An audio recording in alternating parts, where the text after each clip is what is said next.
பத்தி பின்னாடி எவன் என்ன பேசினாலும் அதை பத்தி நீ யோசிக்காத. நீ திரும்பி நின்று அவன் கண்ணை பார்த்து என்ன சொன்ன அப்படின்னு சொல்லி கேட்டினா திருப்பி அவன் பேச சொல்றதுக்கு பயப்படுவான். உன்னை நீ தயார் பண்ணிக்கக்கூடிய அந்த ஒரு 1/2 மணி நேரமோ இல்லை 1 மணி நேரமோ அது it's secret time in your life, whole life. So உன்னை நீ செதுக்கக்கூடிய நேரம் இது. ஸோ உன்ன மாதிரி நிறைய பேர் இருக்காங்க. எதையும் பற்றி நீ யோசிக்காத. It's your time to build your physical.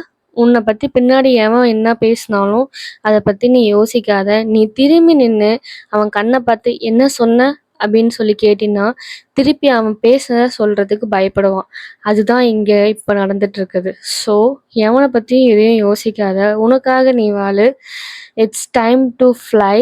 உன்னுடைய விங்ஸை விரிச்சு நீ பறக்க ஆரம்பி. ஸோ உன்னுடைய மென்டல் ஹெல்த்தும் ஃபிசிக்கல் உனக்காக நீ மட்டும்தான் இருக்க போக. மோட்டிவேட்னா எதையும் தேடாத. உனக்கு நீ தான் மோட்டிவேட். உன்னை நீயே மோட்டிவேட் பண்ணிக்கோ. Be strong, stay with me. இன்னொன்று ஃபாலோ பண்ணலாம், ஃபாலோ பண்ணி வச்சுக்கோங்க. இந்த வீடியோக்கு ஒரு லைக் போட்டுருங்க. பாய், டாடா.